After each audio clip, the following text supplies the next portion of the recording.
vous lever. The International Criminal Court is now in session. L'audience de la Cour pénale internationale est ouverte. Please be seated. Veuillez vous asseoir.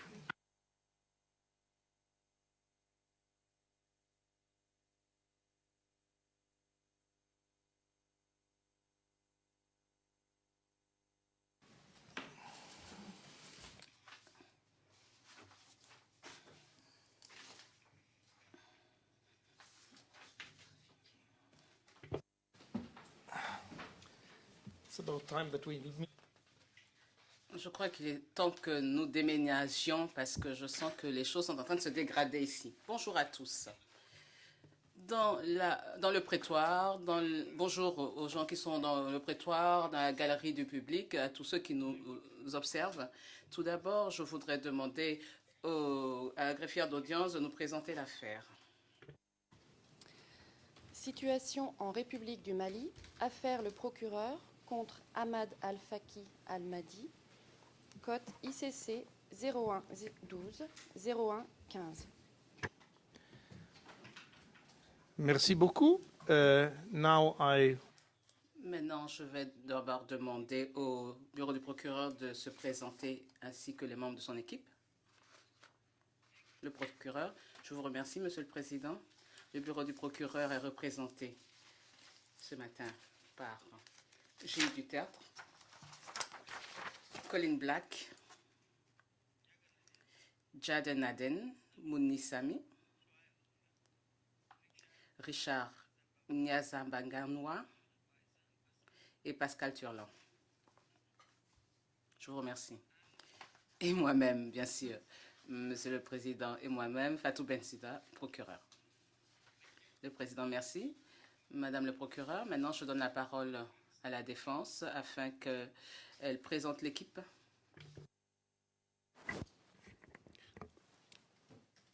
Bonjour, Monsieur le Président. Je suis Maître Awini Mohamed, avocat près de la Cour de cassation au barreau de Tunis, Tunisie.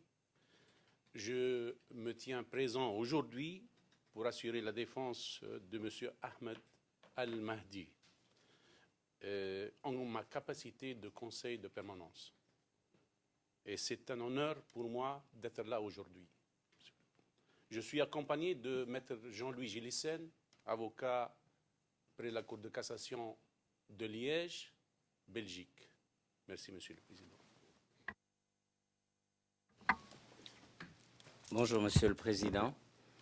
Je suis Xavier Jean Keita, conseil principal du Bureau du Conseil public pour la défense, dont le mandat est d'assister l'ensemble des équipes de défense quand elles le souhaitent, ainsi que les suspects et les accusés.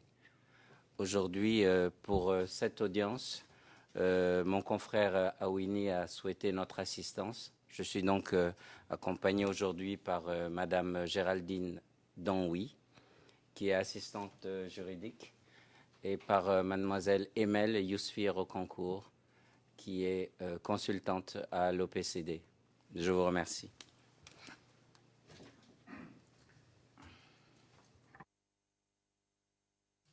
Le Président. Je vous remercie. Aux membres de l'équipe de la défense et à M. Keita, maintenant je vais me tourner du côté du bureau du procureur, du greffe, pardon. Bonjour, Monsieur le Président. Le greffe est représenté aujourd'hui par M. Peter Van Averberger, qui est le chef par intérim de l'unité en question, et moi-même, Thomas Henket. Je vous remercie. Et bonjour, Wilfried et Charlotte Dayron. Je suis moi-même le juge Gunatar Fousser. Je suis le juge unique. Je représente la chambre préliminaire 2, 1, enfin, que ce soit la chambre préliminaire 1 ou 2, je m'en souviens plus. Je suis assistée par mon équipe de juristes, Frédérica Joya, qui est juriste, et Sarah Ravelin, qui est juriste adjoint. Au fin du procès verbal, je voudrais dire que le suspect est également présent. Il s'agit de M. Ahmad Al-Faki Al-Mahdi qui est présent. Très bien. Ça, c'était au fin du procès verbal. Maintenant, je vais aborder le premier point qui, à mon avis, est un point important, qui est une question linguistique, parce que si nous n'arrivons pas à déterminer la langue, nous ne pourrons pas aller de l'avant.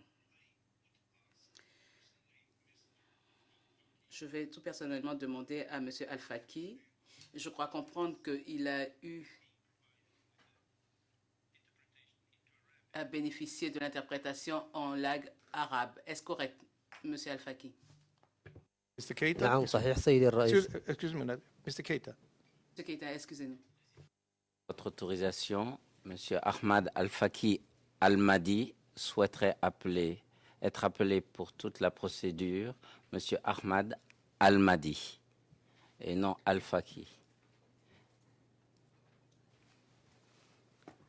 Donc, M. Al-Mahdi, s'il vous plaît. I think also the suspect himself could have. Je crois que le suspect lui-même aurait pu prendre la parole et dire comment il voudrait qu'on l'appelle. Quoi qu'il en soit, je vais demander au suspect de nous dire comment il voudrait qu'on l'appelle et s'il a reçu l'interprétation en langue arabe. نعم سيد الرئيس أود أن أدعى أحمد المهدي طوال هذه Oui, Monsieur le Président, je voudrais qu'on s'adresse à moi comme étant Monsieur Al-Mahdi pendant le cadre de cette procédure et je reçois l'interprétation en arabe. Arabic, the language you fully understand. Par conséquent, est-ce que l'arabe est la langue que vous comprenez parfaitement et que vous parlez? نعم العربية هي اللغة التي أفهمها. Oui, Monsieur le Président, l'arabe est la langue que je comprends et que je parle. Ceci étant le cas, je voudrais rappeler à toutes les personnes présentes ici de parler lentement et d'observer des pauses de temps en temps pour faciliter l'interprétation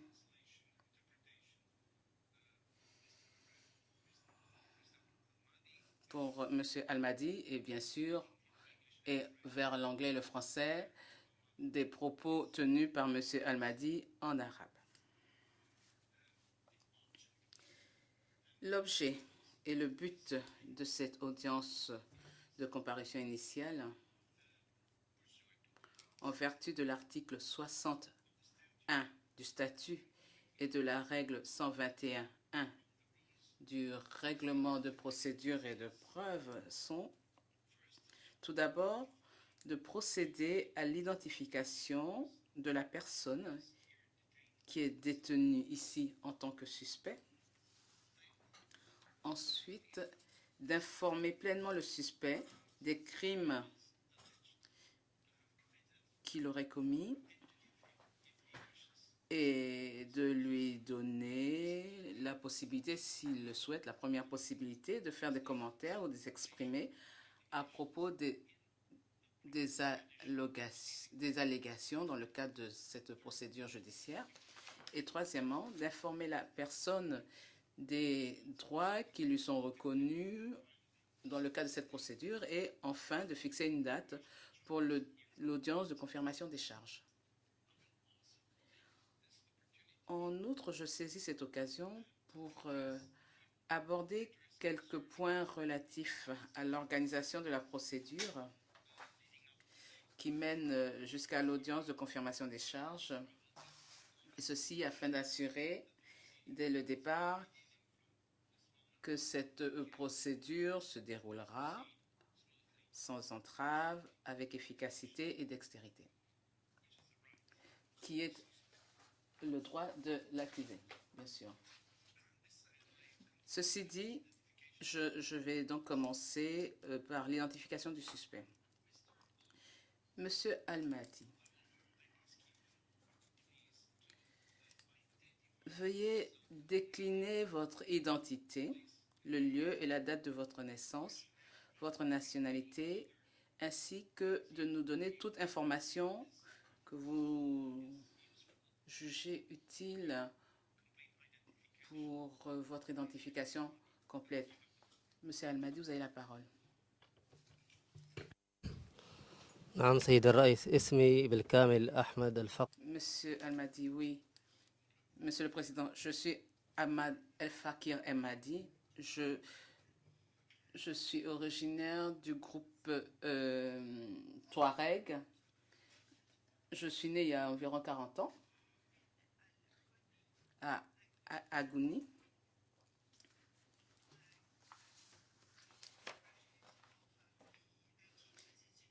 Je suis diplômé de l'Institut pédagogique de Tombouctou et j'étais un fonctionnaire chargé au sein du ministère de l'Éducation au gouvernement malien au début de 2011. Thank you. Thank you very much. Président, je vous remercie. Je veux simplement vous rappeler de parler lentement parce que j'ai senti que votre débit était un peu rapide. Alors, je vous demanderai de parler lentement et je vous demanderai d'observer des pauses pour pouvoir faciliter l'interprétation de l'arabe vers le français et vers l'anglais si possible. Je vous remercie. Maintenant, Monsieur Al-Mahdi, j'aborde à présent la partie où je dois vous informer des crimes que vous aurez commis. Et à cet effet, je vais demander au greffier d'audience de donner lecture lentement en français des crimes reprochés, étant donné que le français est la langue dans laquelle le mandat d'arrêt a été émis. Donc la lecture se fera en français. Quand bien même vous avez eu une traduction en arabe de ce document. Madame le greffier d'audience, vous avez la parole. Il y a des motifs raisonnables de croire qu'Ahmad Al-Mahdi est pénalement responsable pour avoir commis individuellement et conjointement avec d'autres personnes, facilité ou autrement contribué à la commission de crimes de guerre, d'attaques intentionnellement dirigées à Tombouctou d'environ le 30 juin 2012 et jusqu'à environ le 10 juillet 2012 contre des bâtiments consacrés à la religion et ou des monuments historiques, à savoir 1. Le mausolée Sidi Mahmoud Ben Omar Mohamed Akit. 2. Le mausolée Cheikh Sidi Mohamed Mahmoud Al-Arawani. 3. Le mausolée Cheikh Sidi Mokhtar Ben Sidi Mohamed Ben Cheikh Al-Kabir. 4. Le mausolée Alpha Moya. 5. Le mausolée Cheikh Sidi Ahmed Ben Ammar Aragadi. 6. Le mausolée Cheikh Mohamed El Miki. 7. Le mausolée Cheikh Abdul Kassim Atouati. 8. Le mausolée Ahmed Foulané. 9. Le mausolée Bahaber Babadier. 10. Et la mosquée Sidi Yahya. Faits prévus et réprimés par les articles 8 2e petit 4, 25 3a à titre individuel et à titre de coperpétration directe, 25 3c et 25 3d du statut de Rome.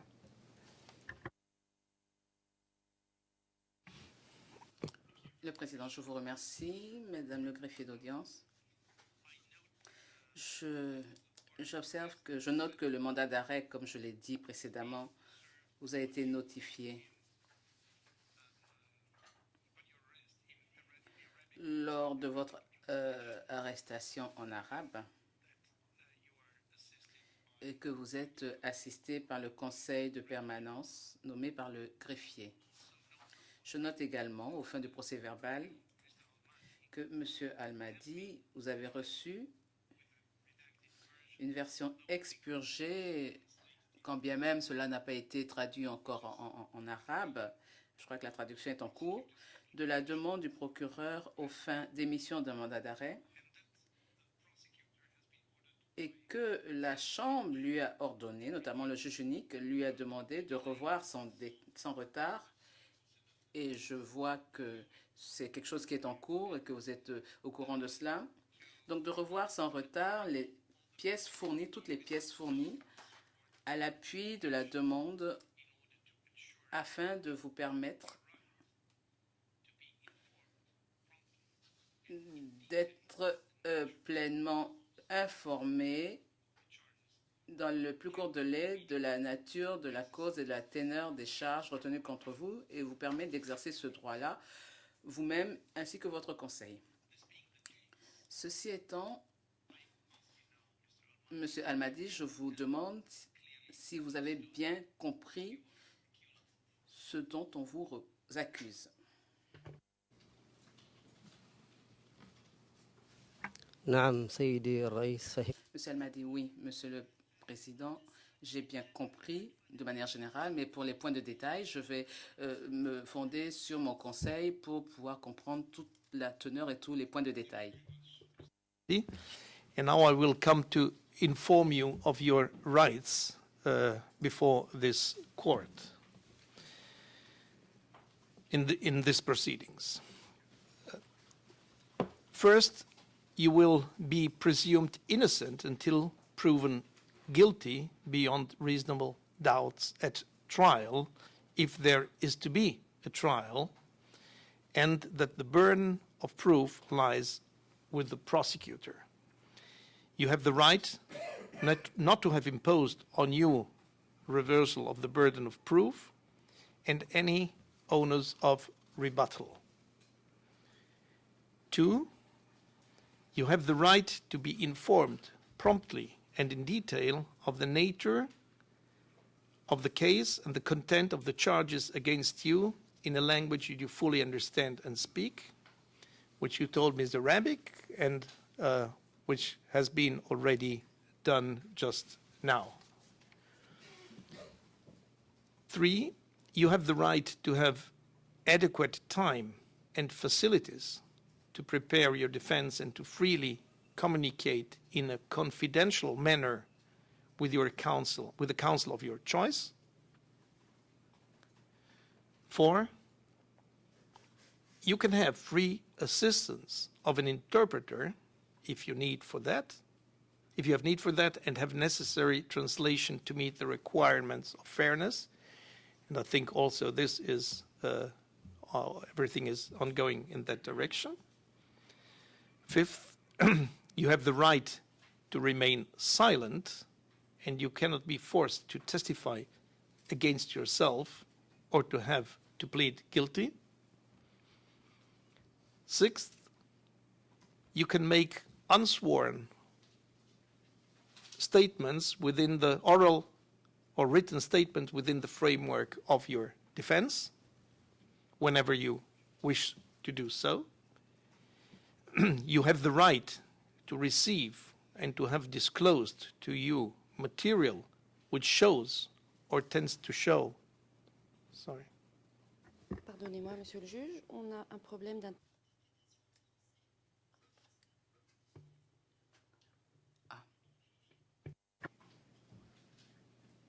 Allô? Vous entendez l'interprétation? Cela fonctionne maintenant? Le problème est-il réglé? Apparemment, oui. Bon. Alors, je vais reprendre avec le point 7. Vous avez le droit de recevoir et de vous voir communiquer toute pièce qui montre ou tente à montrer votre innocence ou qui atténue votre culpabilité ou qui pourrait affecter la crédibilité de la preuve en possession de l'accusation. You have the right. 8. Vous avez le droit de contester les charges et les éléments de preuve présentés par le procureur et vous avez le droit de présenter vous-même des éléments de preuve. Vous aurez la possibilité de poser des questions ou de faire en sorte que les témoins à charge répondre à des questions et vous avez le droit d'avoir des témoins à décharge qui viendront témoigner afin de présenter d'autres éléments de preuve. 9. Vous avez le droit de renoncer à votre droit de présence lors des conférences de mise en état qui sont convoquées aux fins de communication de documents et d'éléments de preuve qui sont des réunions, des audiences de nature plus technique. Vous avez le droit à être jugé sans retard excessif et je peux vous assurer que c'est bien ce qui se passera. 11. Vous avez le droit d'interjeter appel contre certaines décisions en application de l'article 82 du statut et des règles pertinentes du règlement de procédure et de preuve. Et 12e, vous avez le droit de présenter une requête aux fins de mise en liberté provisoire. J'aimerais attirer votre attention sur le fait suivant, car il faut savoir que les examens périodiques de détention ne commencent pas tant que la défense n'a pas présenté sa première requête aux fins de mise en liberté provisoire. Le délai étant de 120 jours en application de la règle 118.2 et c'est un délai qui court à partir de la décision rendue par la Chambre eu égard à cette requête. J'aimerais maintenant, Monsieur Al-Mahdi, vous demander si vous avez compris tout ce que je viens de dire au sujet de vos droits. نعم سيد الرئيس فهمته جيدا. Monsieur le juge, je les ai bien compris, mes droits. Le juge unique, merci beaucoup. Maintenant que vous avez été informé des charges, que vous avez été informé de vos droits, j'aimerais savoir si vous souhaitez, pour le moment, faire des observations ou si vous avez une déclaration à faire eu égard aux allégations, eu égard aux faits qui vous sont reprochés. Souhaitez-vous intervenir? لا سيدي الرئيس فأني أرجو. Monsieur Al-Mahdi, non, monsieur le juge. Je souhaiterais consulter mon avocat ainsi que son équipe et il se peut que j'ai des observations à faire ultérieurement. Le juge, je vous remercie.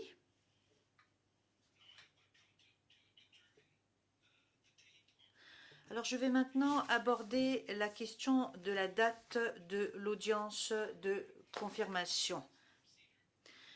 La règle 121 du règlement de procédure et de preuve indique qu'il est obligatoire que la Chambre fixe maintenant la date pour l'audience de confirmation des charges. Après en avoir délibéré avec mes collègues, avec les parties, bien entendu, et avec le greffe, ce qui était absolument essentiel du fait du déménagement de ce bâtiment vers les locaux permanent, déménagement qui va avoir lieu en décembre. Je fixe la date du début de l'audience relative à la confirmation des charges le lundi 18 janvier 2016.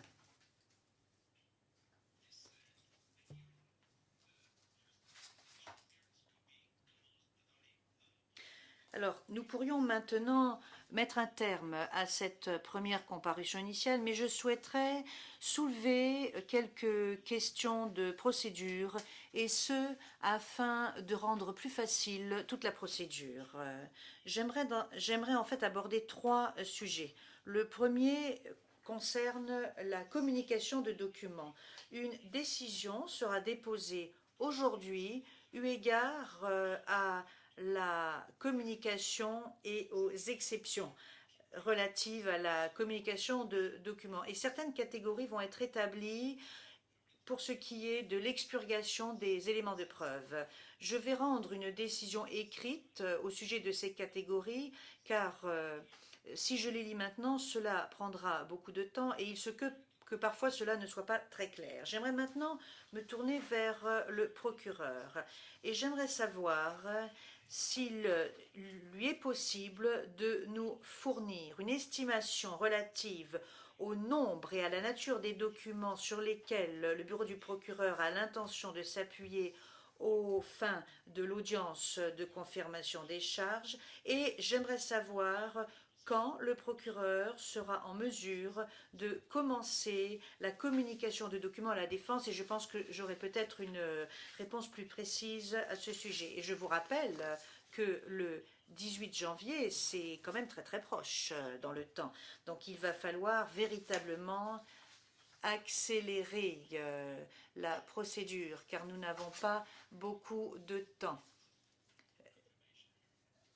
Il y a donc maintenant la période qui est comprise entre cette première comparution et l'audience de confirmation. Madame Bensouda, c'est Monsieur Dutertre qui va répondre à cette question. Bonjour Monsieur le Président. S'agissant de quand nous pouvons commencer à communiquer la preuve à partir de la semaine prochaine, c'est-à-dire dès lors que la défense aura pu recruter un case manager et qu'elle sera donc en mesure de recevoir la preuve. Nous avons deux disclosure batch pour de la preuve de nature incriminatoire qui sont en voie de préparation. S'agissant du volume, il y a très certainement les 392 et quelques documents qui sont référencés dans notre demande de mandat d'arrêt, à quoi vont s'ajouter un certain nombre d'autres éléments à charge dont le volume n'est pas encore déterminé. Mais évidemment, tout cela dépendra un peu de l'interaction avec la défense. Je tiens à souligner qu'il y aura un certain nombre de mesures de protection qui seront demandées et qu'on va agir avec la plus grande diligence possible pour pouvoir communiquer l'ensemble de ces éléments à la défense, y compris avec des mesures de protection. En tout état de cause, le bureau du procureur va s'employer à agir avec diligence, de sorte à pouvoir être prêt dans les temps pour la date que vous avez fixée. Un dernier point, Monsieur le Président, l'accusation va déposer immédiatement après l'audience effectivement des observations sur la question des expurgations. Ça va sans doute se croiser avec votre décision et ça reprend globalement en substance le système qui est en place dans d'autres affaires, comme dans l'affaire Ongwen. On propose le même genre d'expurgation et de système d'expurgation, mais ça ne devrait donc pas étonner la Chambre de recevoir ces observations. Il n'y a rien de nouveau à cet égard. Je vous remercie, Monsieur le Président.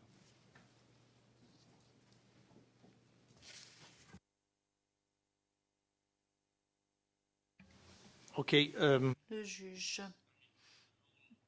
Très bien. Bien sûr que toute cette procédure devra être terminée au plus tard le 18 janvier. Bon, le 18 ou 19, enfin tout dépend de la façon dont vous calculez.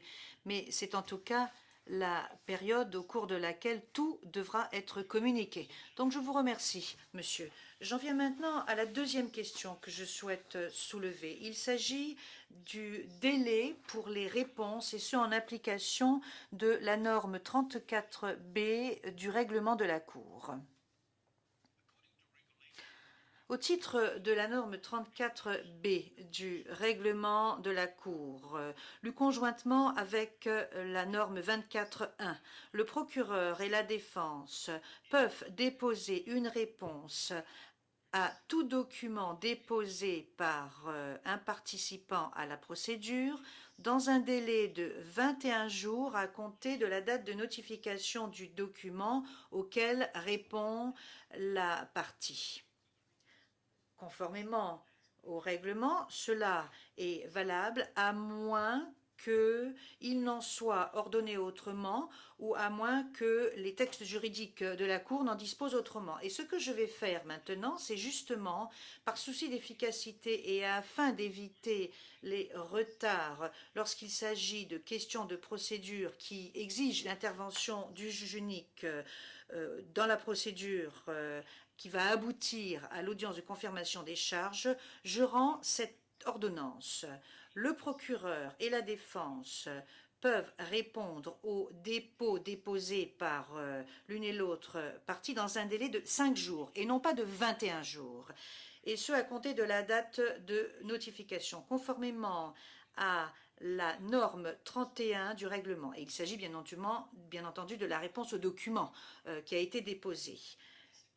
si, au cas où les victimes seront autorisées à participer à la procédure et lorsqu'elles seront admises à participer à la procédure, cette ordonnance sera valable pour elles également. Au bout de ces 5 jours, indépendamment de savoir si une réponse a été présentée, une décision pourra être rendue à tout moment. Quoi qu'il en soit, toute question soulevée par une partie devra faire l'objet d'une décision de façon urgente. L'autre partie devra, par voie de courriel, par voie de communication par courriel, l'autre partie devra, disais-je, fournir une réponse si elle souhaite fournir une réponse, dans un délai qui sera même plus court que 5 jours. La décision sera rendue lorsque ce délai sera arrivé à expiration. C'est une mesure que je prends afin d'accélérer la procédure, parce que je suis d'avis qu'un délai de 21 jours est beaucoup trop long de toute façon. La troisième question que je souhaite soulever porte sur le droit d'appel. À cet égard, je rappelle aux parties que les appels interlocutoires au titre de l'article 82.1d du statut doivent être considérés comme un recours exceptionnel. Je répète, comme un recours exceptionnel lorsque l'une des questions mentionnées l'exige, et cela doit être et sera interprété de façon stricte par la Chambre. Les appels interlocutoires ne sont pas un moyen d'exprimer un désaccord avec la décision rendue par la Chambre. Parce qu'en général, lorsqu'une décision est rendue par la Chambre, il y a toujours l'une ou l'autre partie qui n'est pas d'accord. Donc il ne s'agit pas d'un moyen d'exprimer un désaccord, comme cela semble l'être parfois. Alors bien entendu, je ne fais absolument pas référence à cette affaire, parce qu'il est prématuré de faire référence à cette affaire. Mais je fais référence à l'expérience que j'ai acquise, et je le dis en guise d'orientation pour les parties. Voilà les 3 questions que je souhaitais soulever. Ce sont des questions que je considère comme des questions d'organisation. Alors je ne sais pas si les parties souhaitent soulever des questions. Si tel n'est pas le cas, nous pouvons considérer que nous sommes arrivés au terme de cette audience. Souhaitez-vous faire une observation? Le procureur. Non, monsieur le juge. Maître? Concernant le début de la divulgation par le procureur des pièces, le client de M. Ahmed Al-Mahdi doit juste confirmer ou indiquer dans les plus brefs délais son choix définitif. Moi, je suis encore conseil de permanence jusqu'à aujourd'hui et la communication ne peut se faire que au moins une semaine après la confirmation de ma désignation. Je souhaite que le procureur ne commence à divulguer qu'après une semaine et 10 jours de ma nomination officielle. Merci, Monsieur le Président.